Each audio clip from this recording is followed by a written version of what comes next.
اعوذ باللہ من الشیطان الرجیم بسم اللہ الرحمن الرحیم۔ السلام علیکم ورحمۃ اللہ وبرکاتہ۔ دوستو، چینل انوار القرآن میں آپ کو خوش آمدید کہتے ہیں۔ ہم نے الحمدللہ مدنی قاعدہ کے 9 اسباق مکمل کر لی ہے اور ہم 10ویں سبق کی مشق کر رہے ہیں۔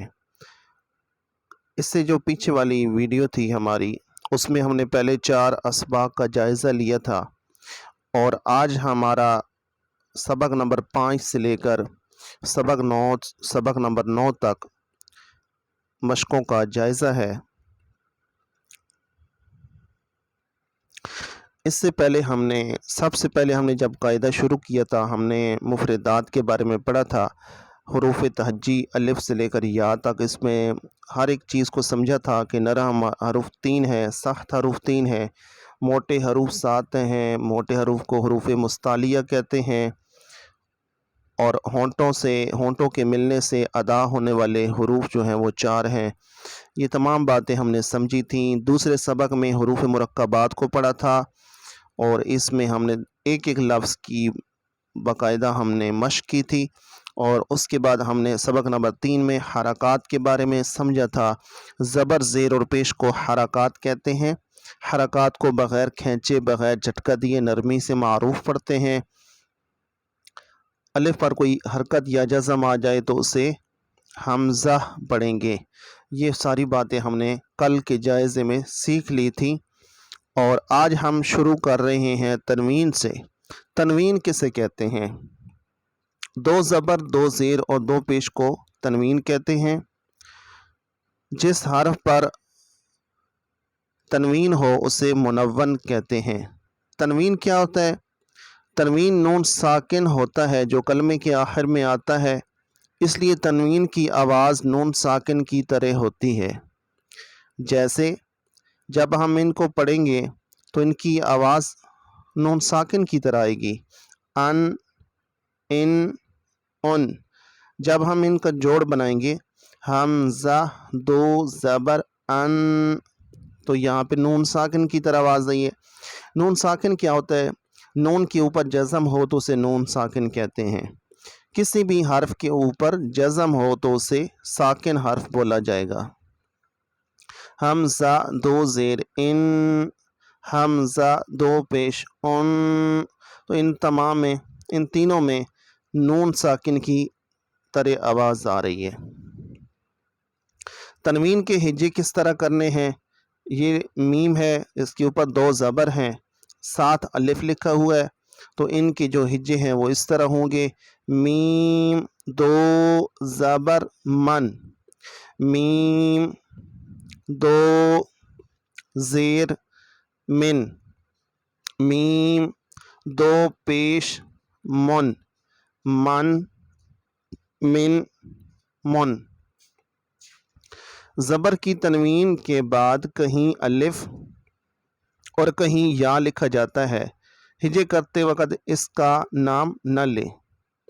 مثلا یہاں پہ الف ہے، 2 زبر کے ساتھ تنوین کے ساتھ الف ہے، ہم نے جوڑ میں تا الف 2 زبر تن نہیں پڑھنا، بلکہ تا 2 زبر تن پڑھیں گے۔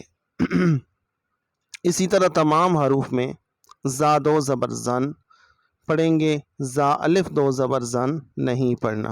سین 2 زبر سن، صاد 2 زبر سن، ضاد 2 زبر ضن، اس طرح پڑھیں گے۔ اور کہیں یا لکھا جاتا ہے، ہجے کرتے وقت اس کا نام بھی نہ لیں۔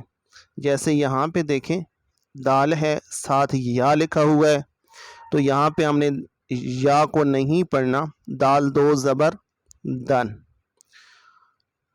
تو یہ چیز ہے۔ اس کے بعد تنوین میں ہم نے یہ جو خاص باتیں ہیں یہ سیکھ لی ہیں۔ اب آگے چلتے ہیں اگلے سبق پہ۔ اس سبق کو ہجے اور روان دونوں طریقوں سے پڑھیں، ان کی جوڑ بھی بنائیں اور ان کو بغیر جوڑ کے بھی پڑھیں، روان بھی پڑھیں۔ نازل، خلق، صدق، یدک، بلغ، طبع۔ حرکات زبر، زیر اور پیش۔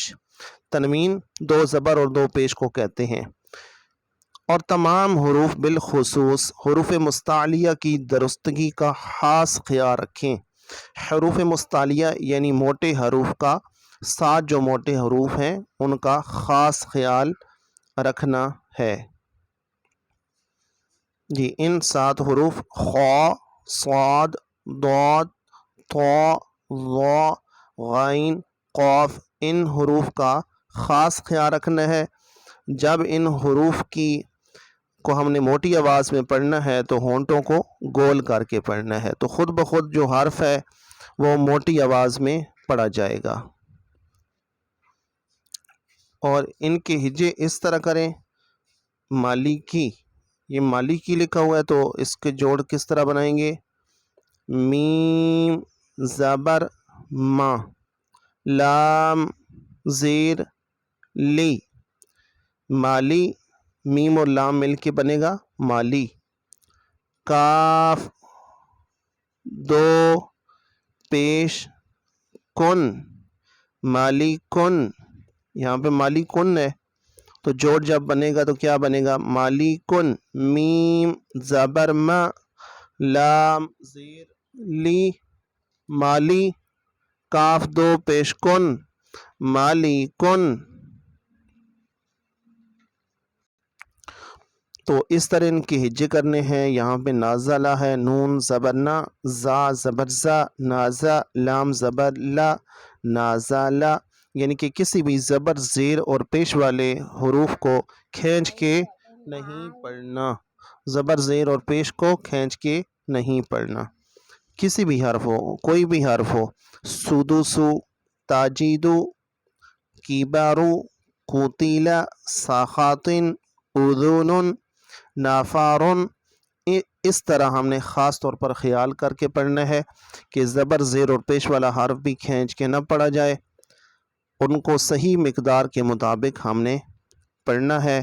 جو حروف کھینچنے والے ہوتے ہیں ہم نے صرف ان کو کھینچ کر پڑھنا ہوتا ہے، جو بغیر کھینچے پڑھے جاتے ہیں ان کو بغیر کھینچے پڑھنا ہے۔ اس کے بعد ہم نے پڑھا تھا سبق نمبر 7 میں حروف مدہ۔ حروف مدہ کیا ہوتا ہے؟ حروف مدہ 3 ہیں۔ اس علامت کو جزم کہتے ہیں، جس حرف پر جزم ہو اسے ساکن کہتے ہیں۔ ساکن حرف اپنے سے پہلے متحرک حرف سے مل کر پڑھا جاتا ہے۔ حروف مدہ کتنے ہیں؟ 3 ہیں، الف مدہ، واو مدہ، یا مدہ۔ یہاں دوستو دیکھیں، ساکن حرف اپنے سے پہلے متحرک حرف سے مل کر پڑھا جاتا ہے۔ جیسے یہ نیچے دیکھیں، واو ساکن ہے، اس سے پیچھے پیش ہے تو واو با کے ساتھ مل کر پڑھا جا رہا ہے، تو جو واو ہے ساکن ہے اور با ہے وہ متحرک ہے۔ اسی طرح یا ساکن ہے اور با متحرک ہے۔ الف سے پہلے زبر ہو تو الف مدہ ہوگا، یہ الف مدہ کی پہچان ہے۔ واو ساکن سے پہلے پیش ہو تو واو مدہ ہوگا، یہ واو مدہ کی پہچان ہے۔ اور یا ساکن سے پہلے زیر ہو تو یا مدہ ہوگا۔ یہاں سے دیکھیں، با الف زبر با، یہ الف مدہ ہے۔ واو با واو پیش بو، یہ واو مدہ ہے۔ با یا زیر بی، با بو بی۔ حروف مدہ کو ایک الف یعنی 2 حرکات کے برابر ہم نے کھینچ کے پڑھنا ہے۔ یہ تمام حروف ایسے ہی پڑھے جائیں گے، تا، تو، تی، جوڑ کے بغیر ایسے ہی پڑھا جائے گا، سا، سو، سی، نرم آواز آئے گی، یہ نرم حروف ہے، نرم حرف ہے۔ خا، خو، خی، یہ حروف مستعلیہ ہے، اس کو ہم موٹی آواز میں پڑھیں گے۔ را بھی حروف مستعلیہ میں سے ہے، یہ موٹا حرف ہے، را، رو، ری۔ اسی طرح سین ہے، سیٹی کی آواز آئے گی، حروف صفیریہ میں سے ہے۔ 3 حروف صفیریہ ہیں، زا، سین، صاد، سا، سو، سی، اس طرح پڑھا جائے گا۔ اس کے بعد ہم نے